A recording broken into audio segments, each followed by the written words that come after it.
Okay. Oh, tension, part one. The group walked towards the front of the property. John said to his dad, "Until we know what they want, I think maybe you'd better take the family into the house while I talk to the soldiers at the gate. You'll be able to see me from the house." His dad nodded and led the family into the house as his son walked around the outside toward the front gate and the awaiting troopers.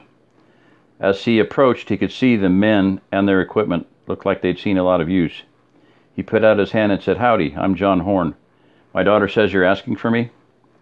The older looking of the three shook his hand and said, "Good morning, Mr. Horn. I'm Sergeant Bob Nichols, Eastern Recovery Command. We're here to inventory your livestock and feed pursuant to the National Recovery Executive Directive." A puzzled look crossed John's face. "Excuse me, Sergeant, you're here to inventory my what?" Sergeant Nichols adopted an affable smile and explained, "Your livestock and feed, sir.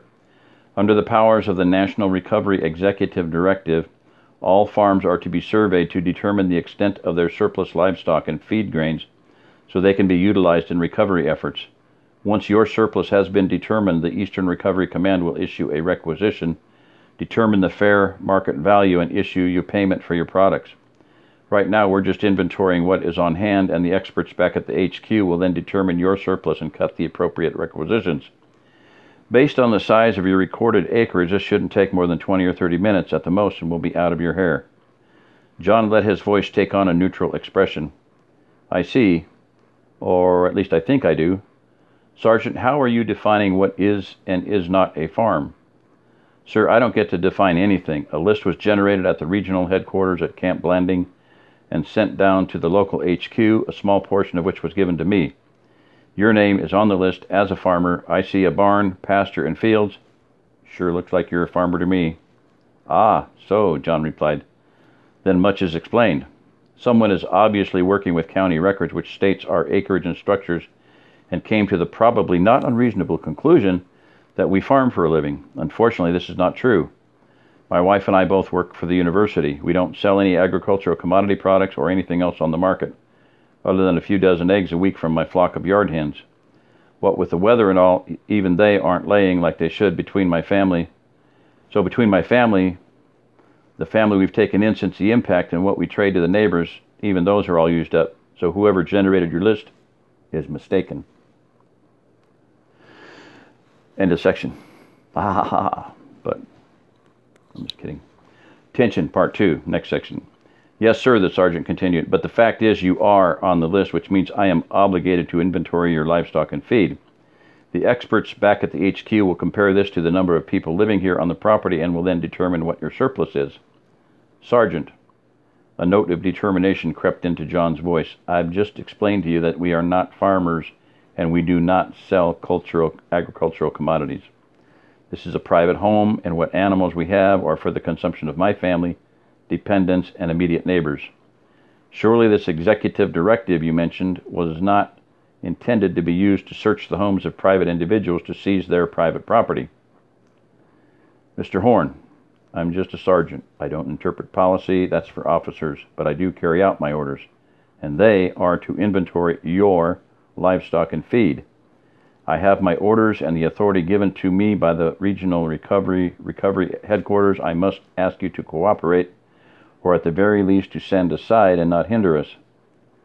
"I'm sorry, Sergeant." John tried to sound conciliatory, "but I'll have to decline your offer to search my home. Civil law still holds sway here, and I do not believe your Eastern Recovery Command has the valid legal authority to search private homes without a duly executed search warrant served by a sworn law enforcement officer, neither of which you seem to have."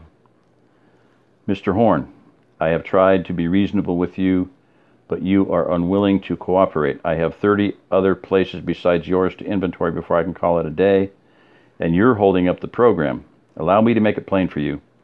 Either cooperate or get out of the way, or we'll have to restrain you while we conduct our business."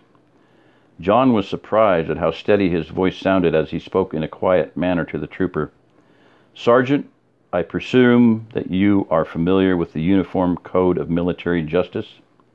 This took the trooper by surprise, so he blinked and said, "Yes, sir, it's required of all troops. Why?"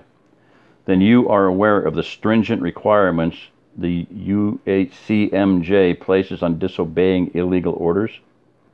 An edge crept into the sergeant's voice. "Mr. Horn, I've reviewed my orders quite thoroughly, and I have found nothing in them that I interpret to be illegal." "But I do, Sergeant Nichols. As a private citizen of these United States, I find your orders to be illegal, and as such I am justified in resisting their execution, if necessary, by unmitigated act." "Mr. Horn, are you threatening me?" "Sergeant Nichols, if you intend to attempt to carry out these illegal orders which you have been given by whatever misguided individuals are presently in charge of this Eastern Recovery Command, then yes, you may construe this as a threat." "Mr. Horn," the sergeant's voice was very cool, "that pistol on your belt isn't going to do you much good with the three of us standing here with rifles. Now just stand aside and let us get on with our job." "Sergeant, as I've told you before, my family lives here, but there is only myself standing here in front of you. You may not see them right now, but we are betting our lives, yours and mine, that they can see you through rifle scopes. Your body armor will not avail you. The second you attempt to lay hands on me or draw your weapons, you, your troops, and your Hummer will never be seen again. I honestly and truly do not want any trouble with you, but I cannot allow you to endanger the lives of my family." The two troopers became very still, and the sergeant's hand eased slowly away from his holstered pistol, towards which it had been gravitating. "Mr. Horn, let's not be rash now. You really don't want to start this kind of trouble. We are not here to endanger anyone, most especially not your family. All we want to do is to inventory your animals and feed so that whatever you don't need can be distributed to the hungry. You've got to know there are tens of thousands of refugees in this county alone, and a hell of a lot more in the other interior counties. Food is getting tight, and it's going to get a lot tighter before it gets better. It's everything the Guard and civil authorities can do to keep order, and if things get much hungrier, it won't be enough. There's not enough active duty troops in the States to seriously back them up without resorting to killing people. A lot of people. Surely you don't want it to come to that." "No, Sergeant, I don't want it to come to that, but you and I both know that it's almost certainly going to, in spite of however much food your recovery command can requisition. What you're proposing to do very much threatens the survival of my family, because you and I both know that these faceless bureaucrats you are toadying for will surplus away my family's food supply until we are in the same straits of starvation that the refugees are in. I've told you twice now, we don't raise commodity livestock or crops. We have no surplus. Everything we are capable of producing at the present time is consumed within a half-mile of this house, keeping my family, dependents, and my neighbors alive. With any luck, by the grace of God, we'll make it through to next spring with sufficient breeding stock and seed left to ramp up our production, and maybe then we'll be able to do some real farming. But right now we have just enough to try to survive on while leaving enough to have something to farm with next spring." He just said he was a farmer. "Let your recovery command get us the seed, fertilizer, and fuel, and we'll grow food to feed the starving for all we're worth. But you cannot have the food my family must have to survive the coming winter. If you try to cross my property line by force, you will be met with force. I realize you are only trying to carry out the orders you have interpreted to be lawful, but I do not interpret them to be lawful, and we will not comply. I am offering you the opportunity to go in peace. Please take advantage of it. Our conversation has come to an end." With that, John stepped back 2 paces, keeping his hands clear of his holster. The sergeant's jaw worked, and he looked as though he was going to attempt to carry on with his arguments. He stopped, slowly turned toward his troopers, and said, "Get in the Hummer. HQ got us into this, and they're going to get us out of it." Keeping his hands clear, he walked to his vehicle and got in with his men, started the motor, turned around, and pulled out into the road, going back the way he came. John waited until they were no longer visible around the bend, then let out a long sigh of relief as he turned around. The front door opened, and his father stepped out with his deer rifle, followed by Melinda with her .22, Lisa with one of John's rifles, Heather with a little 20 gauge, and Ann with her .243.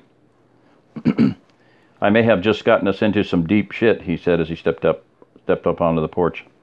"This problem is bigger than us. It affects the entire community, and we need to let them know what they're in for from this Eastern Recovery Command. Mel, you and Heather run over to Mike's place and ask for them to come here right now. Tell them it's urgent. If Mike's not there, ask Kate to come. When you're done there, go tell Jimmy, and you go and get Ed and Rick behind him. Dad and Lisa, take the truck and go to Miguel's and work your way back toward here. We've got to move fast. They're gone for now, but they're not going to take this lying down, and when they come back, they'll be in force. Almost everyone out here is in the same position as we are and have as much, maybe more to lose than we do. If we act fast and stand united as a community, we might be able to resolve this somehow where no one gets hurt. The house split up and began making their appointed rounds. John went into the workshop and began opening up some long, sealed, surplus ammunition cans. Dear God, he thought, Mike may have been right. All right. Amen. All right, that's it. Good night. Sleep tight.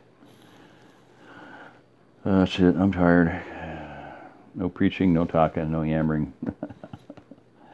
I do appreciate a lot of the comments. We'll talk about that some other time. I haven't even had a chance to read them all, really. So, I'm beat. Buenas noches.